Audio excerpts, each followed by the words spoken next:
Welcome to day number 22 of the 30-Day Marriage Challenge. Good morning, everyone. My name is TT. I'm TT from the D. And I want to thank you all for taking time out of your schedule to rise up this morning, each and every morning or afternoon, depending on the day of the week that has been within this month, to ride with us as we affectionately talk about different subjects, scriptures, and things of that nature regarding marriages, married couples, a little bit of encouragement, motivation, inspiration to help us get from day to day, but to also just reflect over what it looks like for us to be in a union, what God intended that to look like for us. I want to say good morning and thank you to all of our listeners across the globe, starting with the United States, Bahrain, Philippines, Canada, Ireland, India, Italy, Puerto Rico, United Kingdom, Brazil, Romania, Australia, Saudi Arabia, Bulgaria, Netherlands, Poland, Russia, Germany, Denmark, Switzerland, Mexico, Egypt, Guam, Ukraine, Bangladesh, Lebanon, one of my newest ones, Argentina, and Czech Republic. We want to say thank you. Thank you for taking time out. Thank you for choosing us to listen to, whether it's for this 30-Day Marriage Challenge or if you've been rocking and rolling with us and checking us out for our Wind Down Wednesday segments each and every Wednesday at 8 o'clock right here on TTFromTheD Podcast show. Today, we are going to talk about grieving a spouse. In light of we are getting closer, we are days away from Thanksgiving, the holiday. For some, this is a very heavy, hard season to go through. Some have just recently lost a loved one, their spouse. Some have been grieving for a couple of years, couple of months. It depends on the season in which your loved one passed away, but what's not misunderstood is that this is a tough season. While a lot of us are preparing to be with our family, our loved ones, our husbands, wives, there also are a lot of families that will have an empty chair at the table. Whether that's where dad sat, wives, your husband, or if that's where mom sat, husbands, your wives.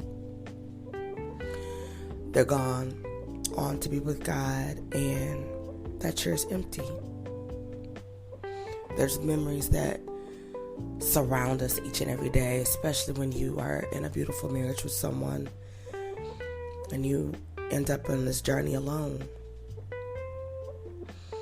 And I know that this might not be what everybody wants to hear, but I believe that it's what everybody needs to hear. Why? Because as long as you are in this world, there will come a time when you will have to lay your spouse to rest, or your spouse will have to lay you to rest. When we marry, the goal is for us to become one.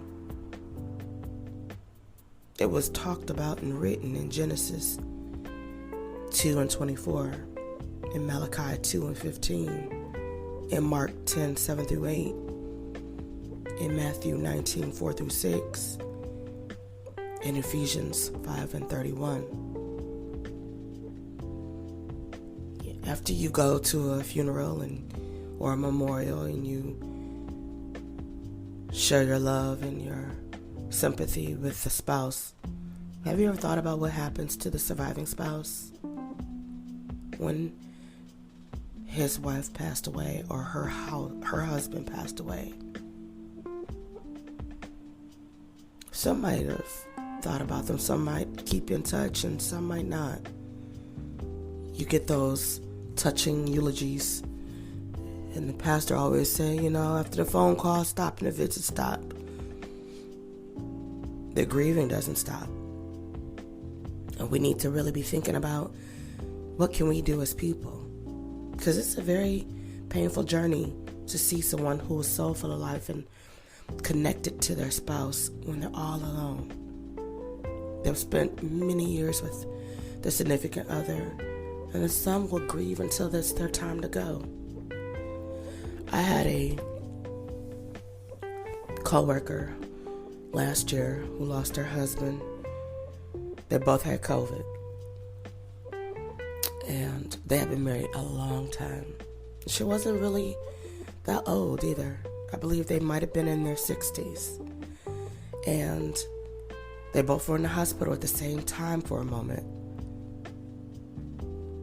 And then he passed away, and she was still in the hospital. And people said it. They said it ain't gonna be long. She loved her husband. If she don't pass away from COVID, they said she'll pass away from a broken heart. And don't you know, I don't think it was a full 2 weeks. She did. She passed away. And they had a double funeral for them. And that was, to me, the true meaning of till death do us part.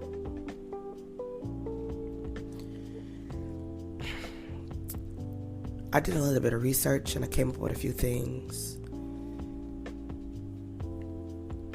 And I wanted to share them because it's going to be imperative for people. Whether you are a spouse that no longer has your husband or your wife with you, and this is for you, or if you know someone, and we all know someone who's had to bury their spouse.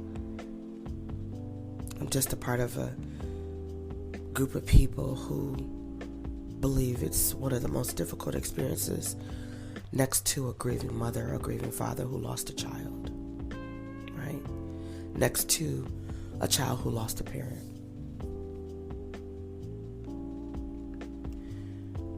It's crazy, but it's facts. It's a burden that a widow carries to fit the spiritual wallet while they're still here on earth. In case we wonder, how can we help a loved one who's missing their spouse during this time of year? Maybe invite them to dinner. If they don't want to get out, maybe drop them off a plate if they don't cook for themselves. But if they're willing to come over, talk about their loved one. I don't know why some people tend to want to, let's not talk about her. Let's not talk about him. We want to upset them. No, it's very therapeutic, and there's healing in reminding them of how much love they shared and how that spirit of that significant other will always be present. I think we're not always conscious about that, but we have to realize that's their truth. And we have to tarry for them, that the Lord will heal them in His own way, by giving them wisdom and reminding them that He's there to comfort them and to ease their sorrow, to encourage them to be stronger.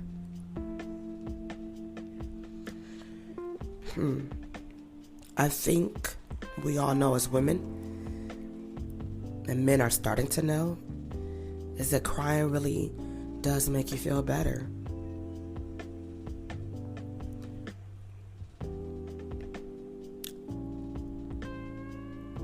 I did, as I said, a little research, and researchers at the University of Minnesota found that emotional tears, as opposed to those shed from exposure to the wind, or a cut onion, contain two important chemicals: leucine, enkephalin.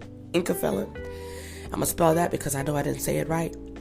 LEUCINE-ENKEPHALIN, and prolactin.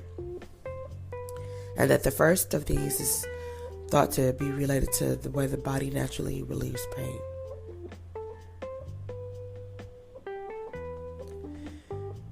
See, one of the things that we have to remember is that every day the sun will rise, the sun will set. The sun is married to the moon. They're inseparable. And very rarely will you see them in the sky at the same time. But it happens.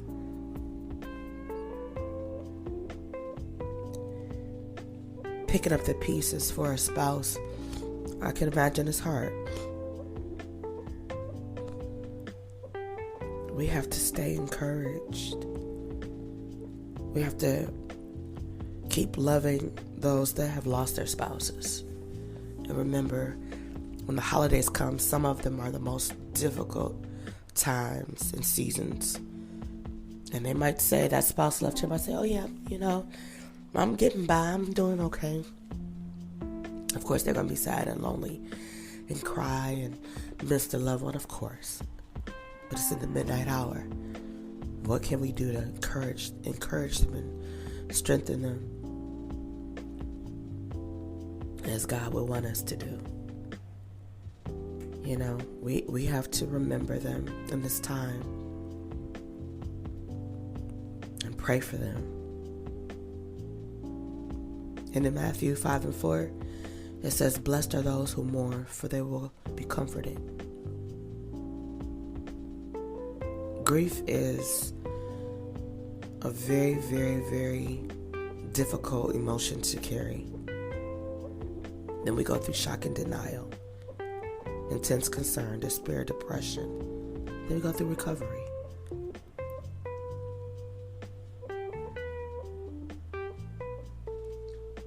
In Isaiah 41:10, it says, "So do not fear, for I am with you.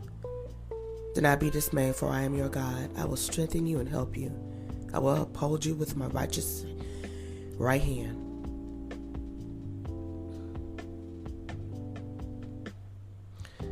In Psalm 18:28, it says, "You, Lord, keep my lamp burning. My God turns my darkness into light." And here's a great one. Revelations 21:4. "He will wipe every tear from their eyes. There will be no more death or mourning or crying or pain, for the old order of things have passed away." When we die in the world, we die once. But the spirit remains. Have you ever felt the presence of someone you love? I'd like to think during this time, a season of the year, Thanksgiving, Christmas, all these holidays are back to back, man-made, most of them. But it's a season where those that are left behind, it's tough. And I wanted to address that. We all know someone who has lost a soulmate, a twin flame, a husband or wife, whether it's recently or it's been a few years. Don't forget to continue to pray for them. Reach out to them in this season. See if they are interested in sharing the holiday with you, if that's not too much to ask, if that's not a bother. But just remember, it's a very difficult time for them. Every day is a journey, but there's something about going through a holiday and no longer being able to have your husband or wife with you. One day, unless you go together, every husband, every wife will meet that season where they'll have to lay their spouse to rest, where they will no longer be able to share these holidays and these special moments, as we know some of these folks have already encountered. But hold on and keep continuing to create memories that will last you a lifetime. So when that time does come, those sweet memories, those fond, loving memories can carry you through. And that's an important word, through. God will give us the strength we need, but we owe it to ourselves to strengthen ourselves. And as brothers and sisters in Christ, we owe it to our loved ones to encourage those that are left behind. That's all I have for you this morning. I hope that you'll join me for day 23 tomorrow morning of the 30-Day Marriage Challenge. Have a great day.